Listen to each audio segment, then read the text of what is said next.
Welcome back to Cosmic Comics. I am back and excited. I know I probably shouldn't do this. It's a long, long road to walk down, but at the end of the day, I love Spawn. I love it. And I hate parts of it, but only because I love it so much. This is hands down my favorite comic, and I can go on about it for hours and hours, and over the course of this series, I will. Look, I've read it all, and I have nobody to talk about it with. So please join me for a regrettably large project as I take a look at Spawn in its entirety, one issue at a time. Spawn number 1 was released in May of 1992 as an Image Comics launch title, selling 1.7 million copies. The character Spawn is the creation of Todd McFarlane, who created the character at the age of 16. There are so many different places I could start, but let's keep it simple by starting with the first story arc, Questions, which takes us from issues 1 through 4. We start out with a nice dedication to Jack Kirby. Story, pencils, and inks, Todd McFarlane. Letters, Tom Orzechowski, who still does the lettering for the comic to this day. Color, Steve Oliff. Editor, Wanda Blake. And finally, special thanks to Lance Guick. So who the heck is Lance Guick, and why does he get a special thanks? Supposedly, this special thanks has been redacted from some reprints of Spawn number 1. I cannot verify which ones have it and which ones do not, but suffice to say, this thanks was present on the first print. According to an article published on Bleeding Cool by Rich Johnston, to which I'll leave a link below, Lance Guick co-scripted the initial first issue, named the characters Sam and Twitch, and edited the drawn pages of the first issue into some kind of story, and was promised his own Sam and Twitch spin-off series, which he never got. I'm not 100% certain, but I think this is the same Lance Guick who in the early 80s wrote a review column for the Clubzine titled Plastizine, where he discussed low print and overlooked comics. Additionally, both of those are probably, but may not be, the same Lance Guick who managed Golden Age Collectibles, a comic store out of Vancouver during the early 90s. I'd love to know more about this person, their story, and their connection to Spawn, and this may deserve an episode to itself somewhere down the line if I can pull together enough information. In the first issue, Al Simmons is looking for the answers to several questions. Who, what, and why? Why did he choose to come back? Who is the beautiful woman that he keeps having visions of? Who framed him? And finally, what has he become? Let's look at what we learn in Spawn issue number 1. At an unspecified date, Al Simmons joins the United States military, where he serves overseas in an unspecified capacity. After returning to the United States, Al begins rising through the ranks of the Marine Corps. All this must have happened prior to 1984, because by 1984, Al Simmons was back in the United States, where he and his best friend, Martin Alexander, better known as Terry, attend the Republican National Convention together. While there, Terry introduces Al Simmons to a close high school friend of his, Wanda Blake. At an unspecified date, Al Simmons becomes a national hero by stopping an assassination attempt on the president. This incident brings Al Simmons to the attention of the public, and in 1985, Al is voted one of the 10 sexiest men. In the midst of being a national darling, the government withdraws Simmons from the public eye after an event referred to as the Hinckley Incident, but we are given no other details about it at this time. We also learn that at some point while serving in the military, Al Simmons and Youngblood agents were possibly in Botswana at the same time during an unspecified incident that reeks of government cover-up. Al Simmons and Wanda are then married at an unspecified date between 1984 and 1987. Lieutenant Colonel Al Simmons dies in 1987. At this point in the narrative, Al only remembers snippets of his death. He remembers being proud of being something special, with an image of an American flag in the background, and being betrayed by somebody he knows, but he can't remember who, although he does remember imagery of a skull and then dying. The skull is a clue as to who is responsible. At the funeral, Wanda was quiet and wore a simple jet black Giovanni original. Near the end of the proceedings, Wanda needs help and is assisted by Terry Alexander. This doesn't go unnoticed, as Spawniverse's equivalent of entertainment news shames Terry for being arm in arm with the recent widow at the funeral. Following the funeral, a scholarship fund is started in Simmons' name, benefiting the United Negro College Fund. This is as good a time as any to address the three newscasters who are on and off again recurring characters that do a great job of giving us a mixture of exposition and public perception of the events that are taking place in the world. It's delightful to watch them change over time. There are three main newscasters we check in on over the years. The first of these is the lone female of the bunch who works for CNN. She has always reminded me of Connie Chung, who co-anchored CBS Evening News at the time. This character represents a straightforward, just the facts look at the news. The second journalist represents an editorial or opinion journalism, often with conspiratorial undertones. Of particular note with this character, and I forget the issue number, but it's later revealed about 20 years into the series that this journalist is in fact a demon. Over time, this character becomes more and more, well, like Alex Jones? I'm hoping knowing that he is a demon provides some additional insights into his character.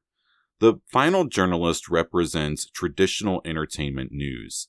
These three journalists do a great job of showing us different sides of the same story and make for a great literary device when it comes to giving the reader exposition and representing various factions of public perception. Al remembers being at his own funeral, begging and pleading for somebody to release him from the darkness. Al's request was answered. After dying, Al's soul was claimed by Hell. Upon arrival, an offer was made to Al. At the time, it seemed that all he could do was think about her. Al accepted the offer because of her.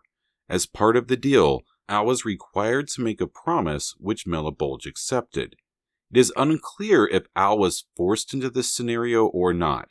At one point early in the issue, he claims he made a choice, while later in the issue, Al states he had to. One of these implies free will, and the other one does not. When this deal is first mentioned on page 1 of the series, Al refers to it as a rigged bet. This is interesting because it implies that Al could somehow win and or come out on top if it wasn't rigged, and that Malebolge may be opening himself up to some level of risk or loss. So, just to clarify, from this issue, it appears as though a bet was made, following by Al making a promise, which Malebolge accepted, and although we don't know any of the details, this appears to be the most general of outlines of the deal made between Malebolge and Al Simmons. Even the use of the word deal is telling, as it implies that both parties most likely view themselves as getting something positive from the transaction. Upon arriving back alive-ish on Earth 5 years later, Al finds himself robbed of his memories. He feels as though he can do anything with the power he has. All that remains of his life is a handful of darting images. At first, he doesn't recognize who the woman in the visions is, but feels certain that she'll know who he is. Al sets 2 goals for himself. First, find the woman in his visions in hopes that she can provide him some answers, and secondly, find the person who set him up for murder. This dichotomy is great, as it sets up a recurring character trope moving forward, whereby Al attempts to reconcile the conflicting emotions of a desire for love and positive human interactions with his penchant for violence and vengeance. Before he locates the woman in the visions, Al runs across a violent gang led by Shank. The gang is inside of a dilapidated building and appear to be about to gang rape a woman. After tossing Shank out a window, we see Al use his powers for the first time. I'm not sure what this ability is. He sends forth a dancing green light, which is followed by a big boom. Whatever it is, it intimidates the gang members into leaving. With the fight over, Al desires to relish in his superhero moment, but instead he is met with a moment of weakness. And here we learn that Al can become vulnerable at any time, as he is overtaken by an explosion of memory which brings him to his knees.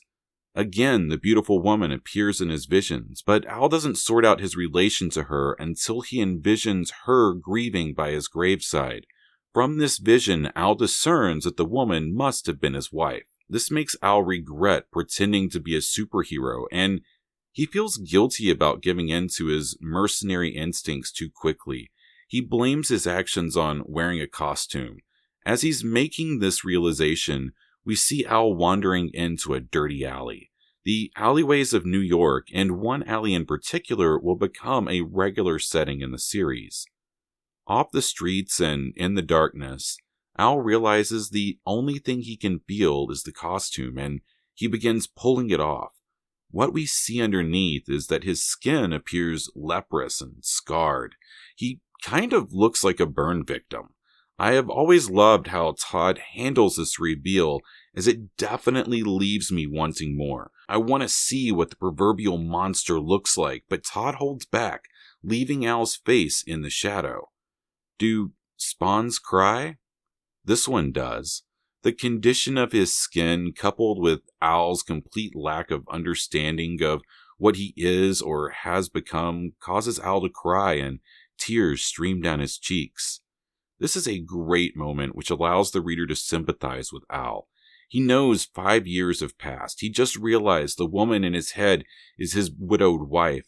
His skin is all messed up, and our hero finishes this first issue surrounded by garbage, crying to himself, and left questioning what he has become.